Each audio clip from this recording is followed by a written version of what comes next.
Amen. All right, so we will move on to the North Platte sediment study. And this is continuing on this is kind of our last week of looking at sediment loading on rivers and trying to partition different ideas of sediment load from different phases of sediment transport. So the North Platte River, this is in Saratoga, Wyoming, which is southern Wyoming, Carbon County. This is a master plan study that Stantec and Wildland Hydrology put together about a week before we turned it in about a week before Emory was born in 2014. At the time, I actually believe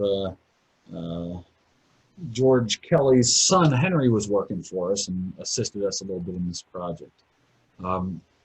So, thank you for saying, in quotes, help. Oh, we appreciate him. He might have played Raccoon Rumbus with Ida while we were doing the report, so who knows? But so there was in Saratoga, Wyoming. This is the North Platte River, and we did sediment studies. So we went out there and did bed load sampling at two bridges. One was upstream of the town. The one was in the town.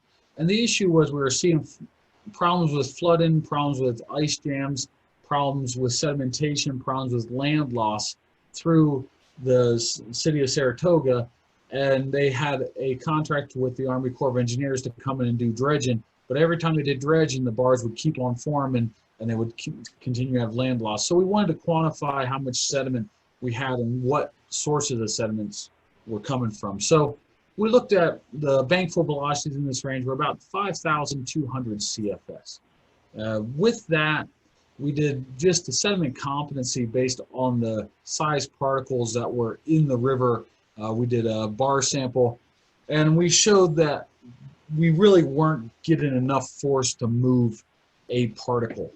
And we were showing slight aggradation on the site. And while looking at that, we figured we'd have to steepen the slope about 3 times steeper than what it currently was, and we knew that wasn't the case. So we wanted to look at where sediment capacity was giving some issues, and if competency was having a hard time moving the particles through there, could we at least reduce the amount of material coming in from upstream? So we looked at sediment transport capacity, and by looking at the bed load transport rates and the suspended sediment transport rates, we were able to come in there and we had upstream and downstream measurements. The downstream was in the town itself. The upstream was outside the town upstream.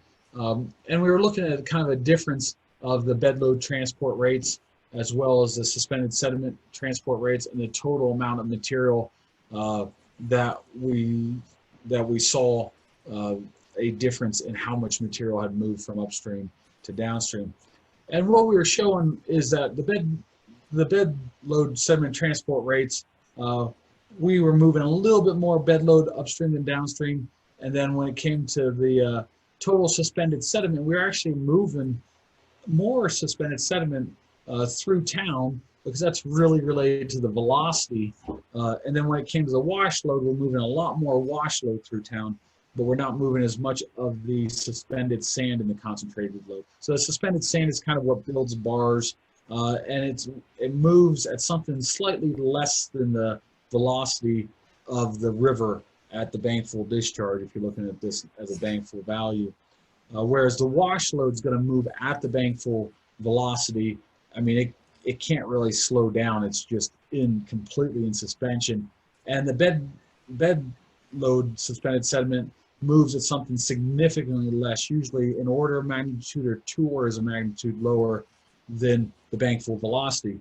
And the way that we get at this is we look at the amount of material that's moving, we look at the bed material load, and then we look at the time that we've trapped it in, and that will give us a velocity for each one of these different for the bed material load transport. The suspended load transport is more of a guess. It's kind of one of these things where we look at it and say, okay, this is what our suspended sand amount of material is, and this is how long we sampled for, but we've only gotten a certain percentage of it as well. So it's definitely different, more subjective in it, but essentially it's going to be in the same order of magnitude as the bankful velocity, but slightly less than the bankful velocity.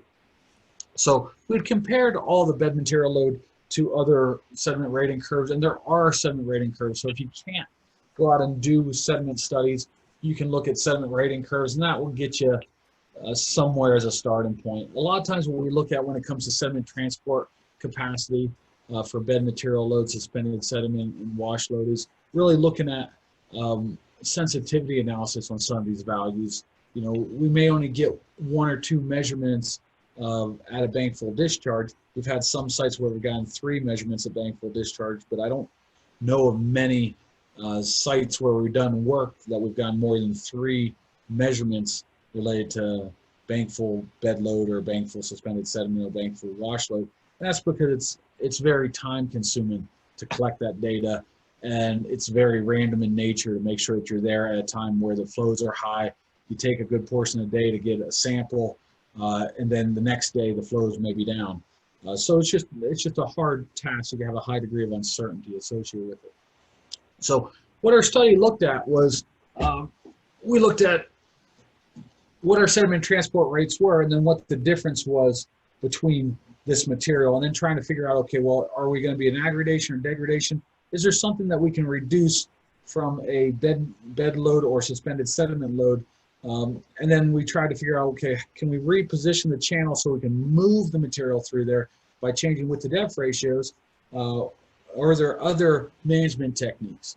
And when looking at other management techniques, one of the things that we looked at was stream bank erosion through the town of Saratoga.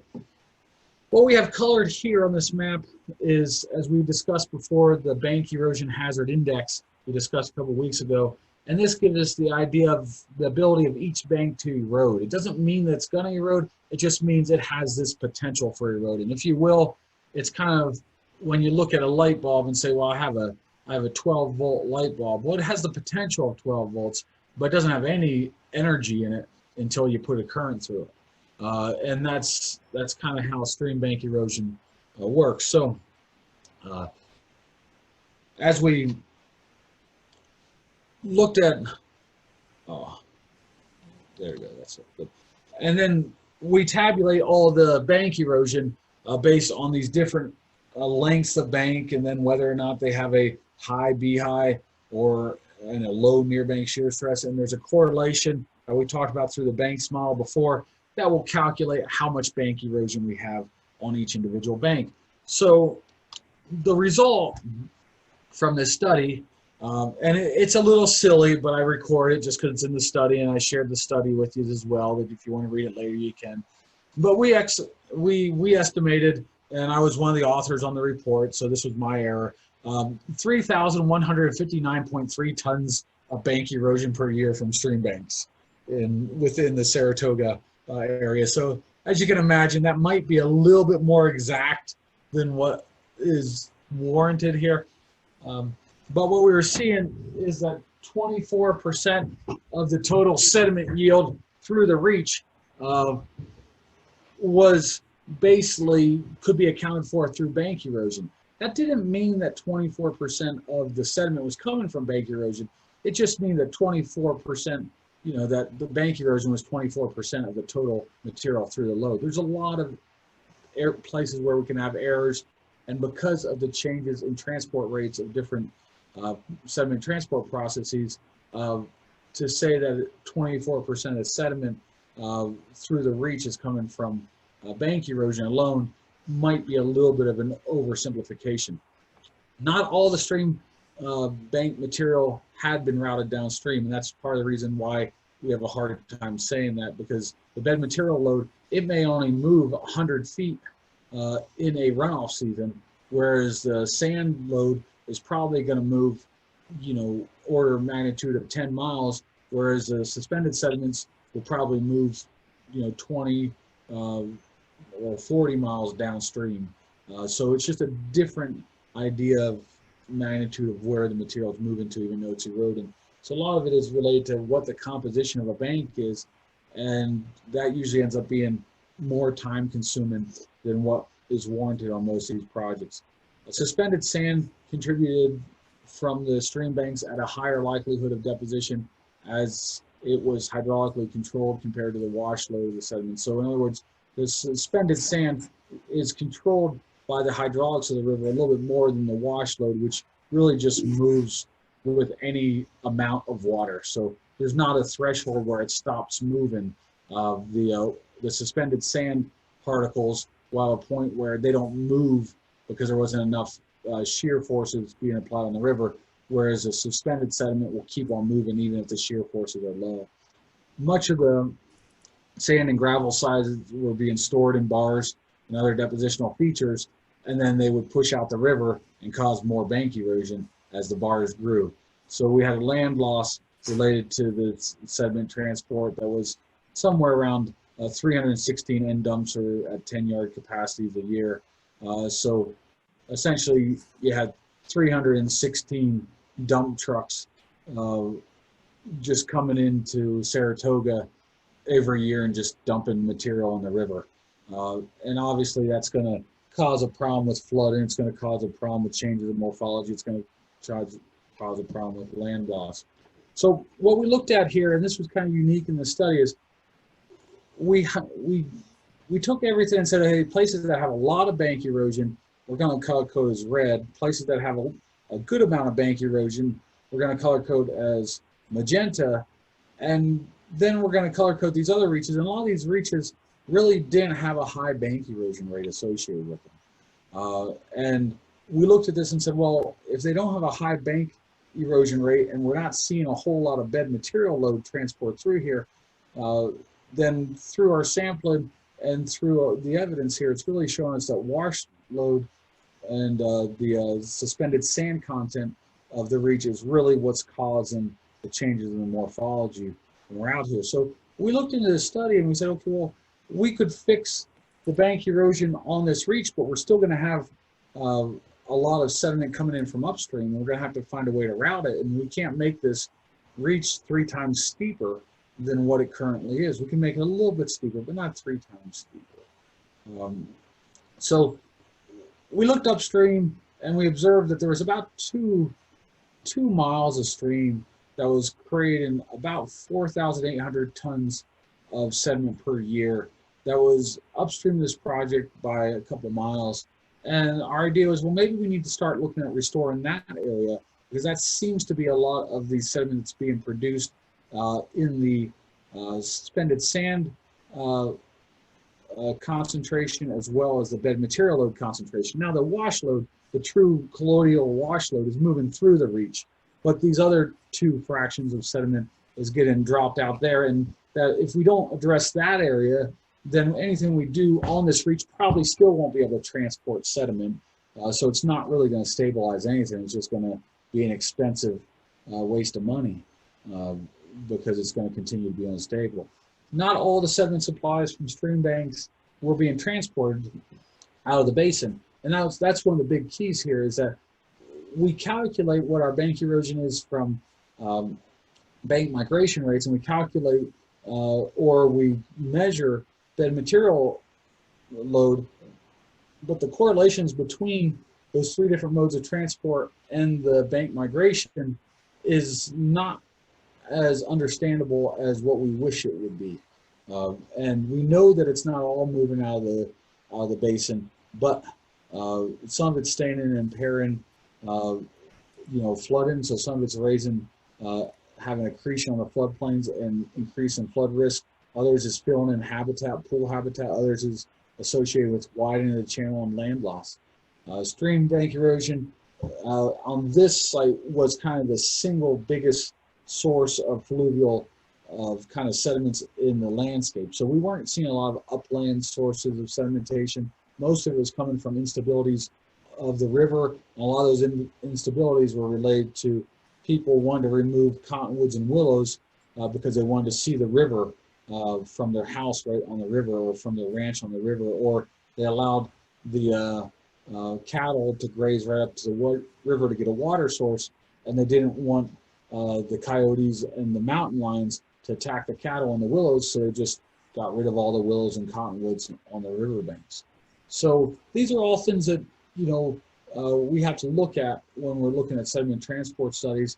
But this is one study that we've done a number of years ago, where we try to tie together the idea of bank erosion rate and 3 different modes of sediment transport rates. You can see that while we base it on ideas, scientific ideas, a lot of it ends up coming out at the end as much of an art form as it is a rigid science, because we just don't have a lot of correlations to compare the speed of the suspended sand transport to the bankful velocities or the velocity of the river at any given time. All right. So with that, does anybody have any questions this week about that? Or is that just too much information thrown at you? So have they done anything, Dave? They have a project they're looking at, but they're trying to do the work upstream first and trying to find money to do work upstream before they do the project in town. There's been a number of people that changed related to the planning of this project. So there's probably some institutional knowledge. I think there's probably a decent chance that in 5 years, people will forget this study and they'll send it out to bid and want to do the project in town. So That's hopeful. yeah.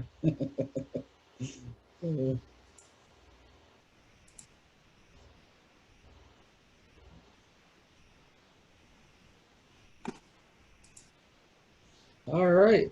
Well, if nobody else has any other questions, I'll stay on the line to kind of answer any questions that people have. And I hope everybody has a great week. It was nice talking to the people I talked to today, and people I didn't talk to, I hope we talk to you later in the week. Thanks, Dave. See you guys. See you, Matt. See you, Mike. Hey, Dave. Hey. Hey, Dave. Hey, Bissett. Hey, I'm looking for things to work on this week. We have Trib 8 plan set, I think, for as-built to get done. Other than that, kind of free, I think. Okay. All right. So you'll probably work on that today, I'm guessing, the Trib 8? Yeah, I was working with Lewis over the weekend on that.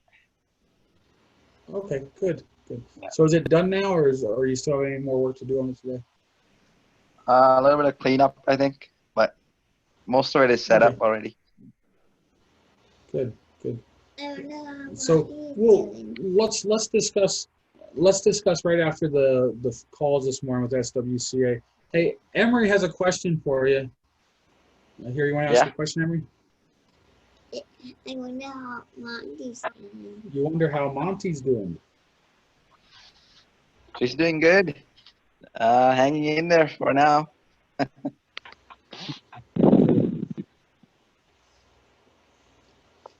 All right, so we'll get on the call right after the SWCA and see. They might need some help with Strontia Springs this week, and we need some. I'm going to need some help with Meeker.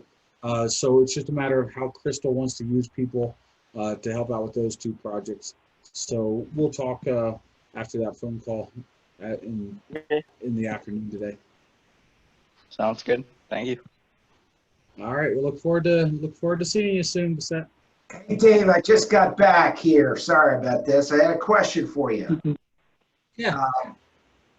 This is a new realm, and I don't know how much you've done on this one, but are you aware of like the California Groundwater Sustainable Management Act that was enacted in 2014, but basically, in essence, it's now allocating loadings and dealing with quality of groundwater in these basins.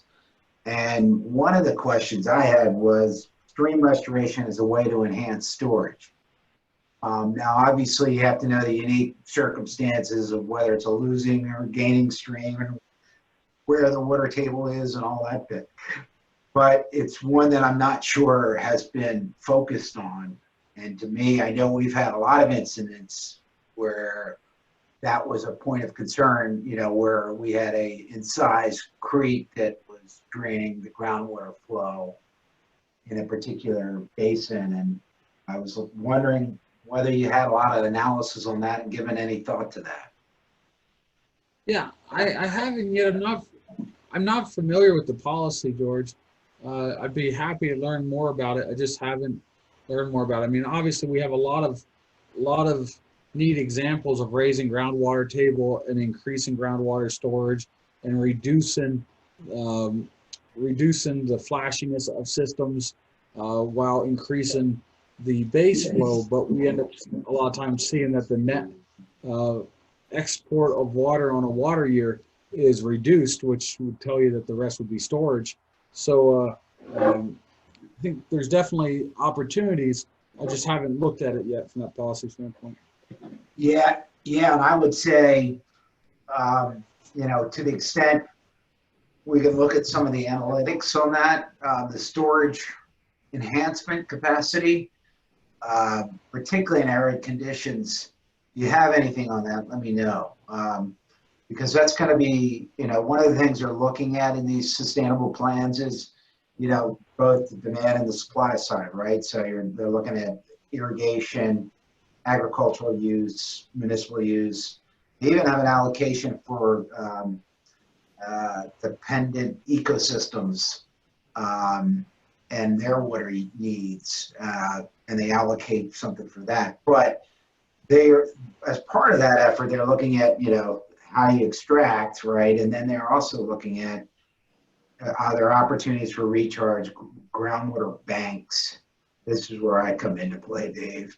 And so this notion of, hey, could you use stream restoration and actually create a groundwater bank as well as part of that effort? You know, going back to this kind of question I raised with the river share to begin with, which is why are we doing this stuff? What's driving it?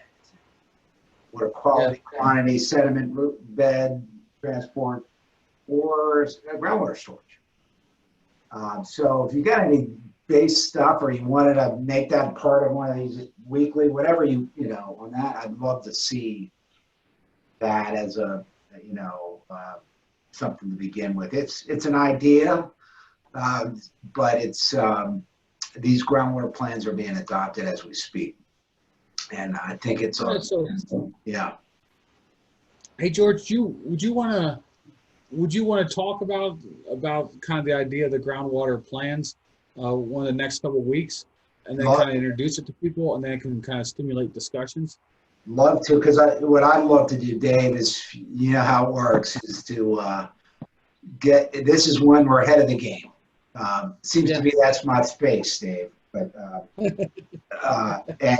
but to position a team to look at, you know, this item and in a way that you know, test these plans. These plans are being adopted as we speak, and there's a whole conference on the groundwater management plans this week.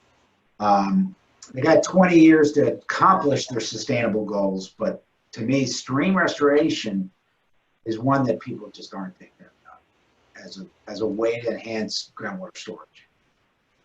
So, you know, I think that'd be great. I mean, if you have, I mean, and you don't have to, I mean, if you just put 3 or 4 slides together and just leave the rest for us to kind of discuss and kick ideas around and decide where we want to go or learn more about it, to decide, you know, how we can fit into it. That'd be a really fun talk if you have time. So let's. Do you think you'd have time to do it next week or the week after, or maybe next week. Next week for a call with maybe an internal team or something like that, just to noodle on ideas and put together things, because I think it's timely. Yeah, me too. That's a great idea, George. And I think it's, you know, around the country, Dave. You know, in particular in arid conditions. I mean, California is first of its kind to adopt the groundwater management plans, but we're seeing, you know, more and more attention paid to the groundwater surface water interface, and that's an area that I haven't seen as I'm actually taking a course, Dave, on this to learn about, that particularly relative to California. But that role of, is it a losing or gaining stream, and where do we sit relative to the groundwater system? I think is going to be a really interesting one for folks in the stream business to think about. So Yeah. I'll plant that seed, circulate some times next week. Noodle call. I'll try to grab some slides that might help frame the idea, and we can kind of go over it. That sounds great. Thanks, George. You got it, man. So Are you in Baltimore now? Or are you in still in Colorado? Still involved. Okay. Coming out to Colorado at the end of June. So we're gonna probably drive out, but so I'm Gotcha. excited about that. You see all the kids in Colorado, right?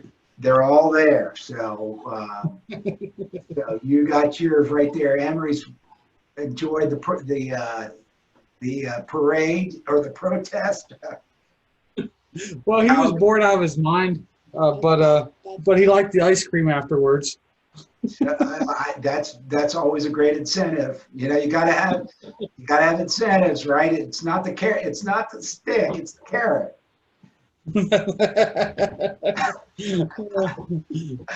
All right. Well, circulate some times and we'll get together a call. And I imagine, are you thinking about SWCA team? How would you look at this? Oh, it really whatever fits your needs at the time would be fine with me. It wouldn't make a huge difference. If it's kind of a real big concept and it has a ways to develop more, then I'd probably just kind of work with you on it. If it's something where we think we can develop it quicker and we need people to kind of push it in different directions, then probably a team like SWCA would make sense. I mean, even bringing somebody in somebody in that's maybe even a slightly bigger team, depends on how big the idea is. I mean, I'd be fine with. We have another project that we're doing where we're teaming with SWCA's team with Stantec on a project and stuff too, and I could see there being value at some point in getting more than one small group doing this type of stuff. So. Great. Well, I think you're right. Let's keep it. It's got to be shaped, and you got to build a team to kind of position it, and you got to come in. You got to be good on the concept, and part of it is a water rights understanding as well. Yeah. And so I've got folks on that side of the equation too. So, but it is one where I've looked at it and I just said, man, I know we've made the allegations that, geez, we've got high incision, we're losing our groundwater flows and storage within the floodplain. Haven't quantified it, and we never had to, right? That wasn't the objective. But we were kind of saying, hey, it's going to help these wetlands in these riparian zones.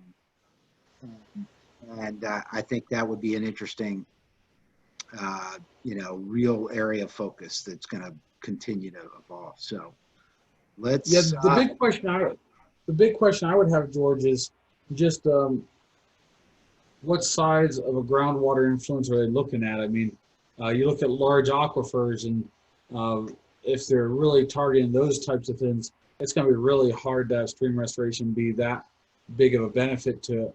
But if you're looking at smaller aquifers, it's probably going to be something that would be feasible.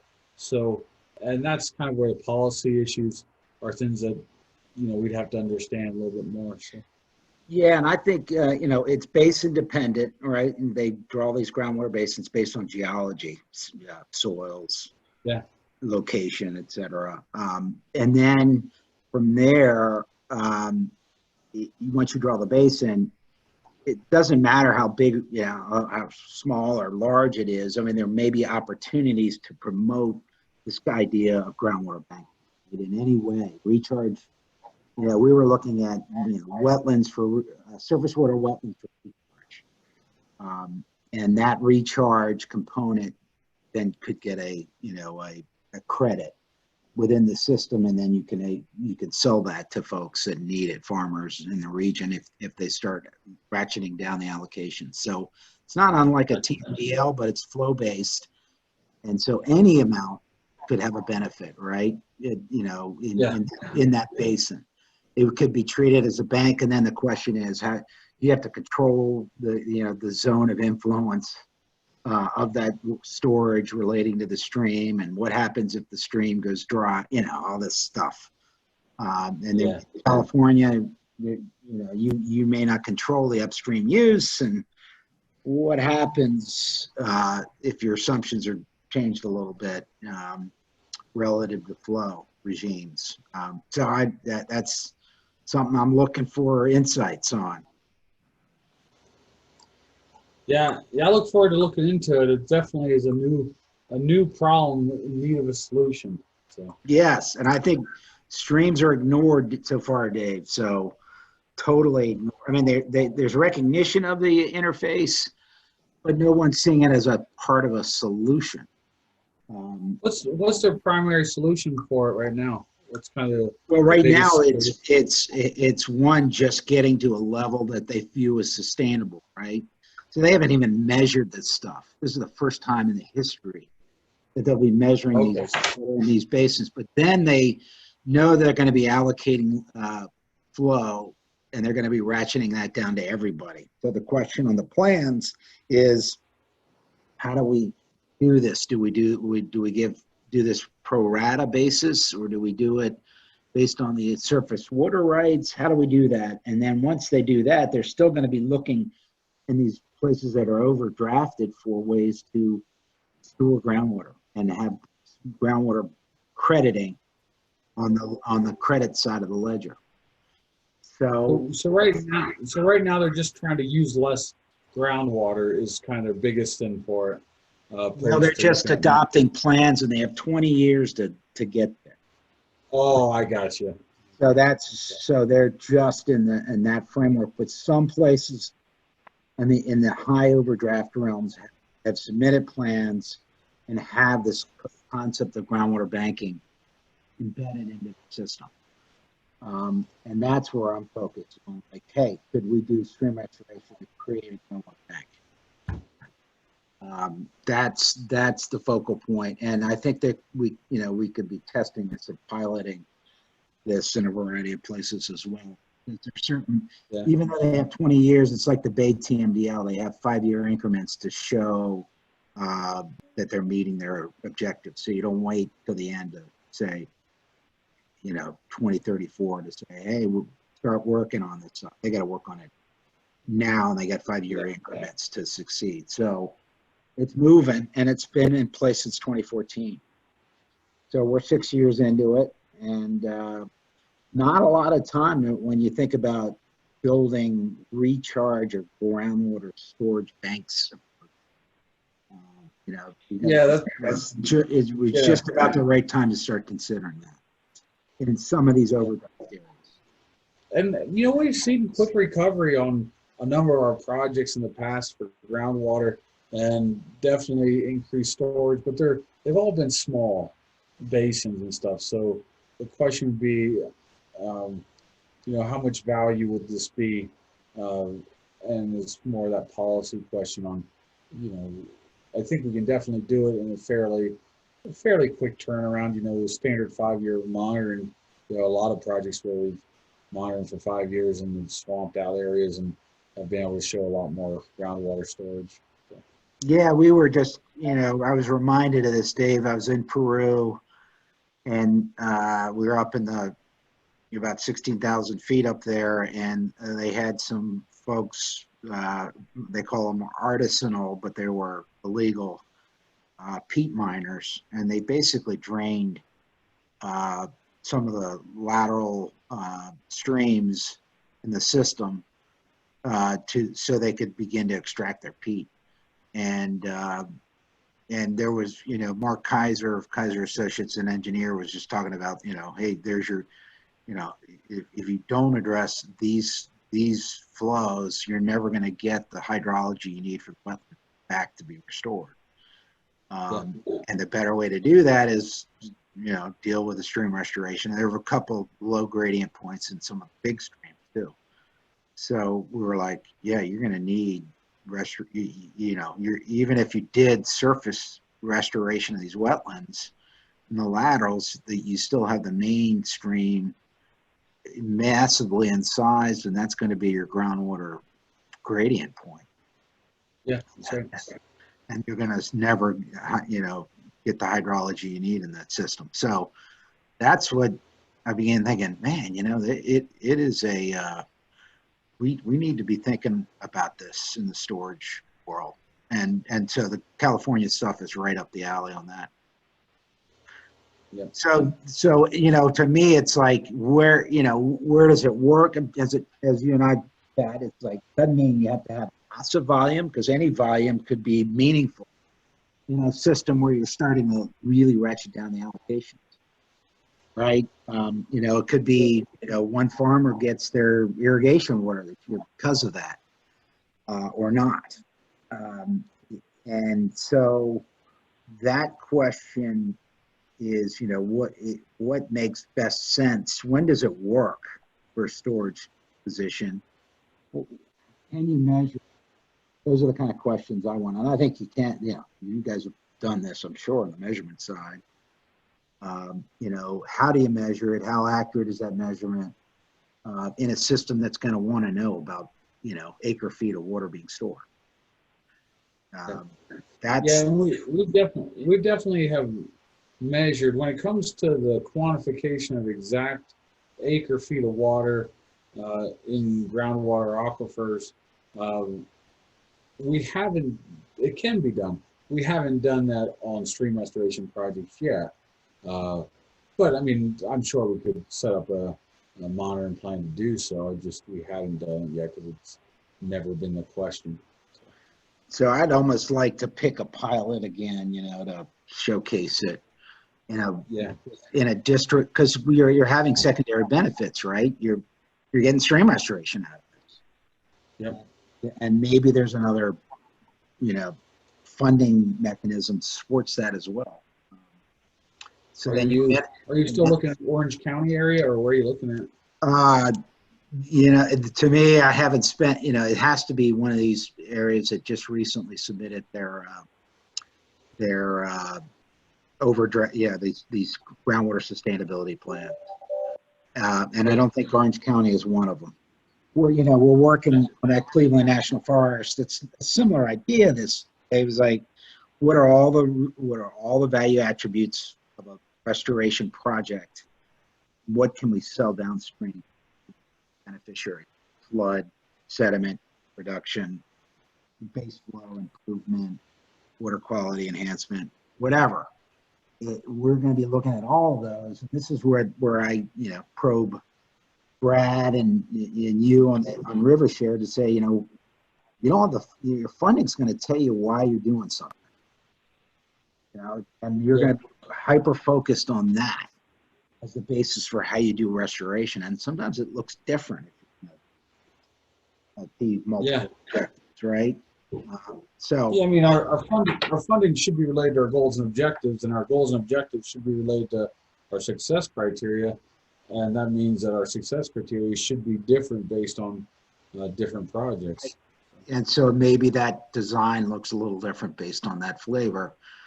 If you can integrate it all, wonderful. We know that's a pipe dream, but that's where I like to get to and that's kind of the Cleveland National Forest example of, hey, can we sell it to multiple buyers downstream for differing purposes? And can we do a design and restoration that meets those objectives? And that's a big question. We may say, no, you can't. You either are flood or you're quality, but you can't be both. And it's that kind of stuff that I'm really interested in. But this groundwater side, no one is thinking about this. And I'm probably the only one in the country right now thinking about this. All right, let's start getting science. Let's start looking at a pilot. So I would, if I were doing it, Dave, I'd almost want to say,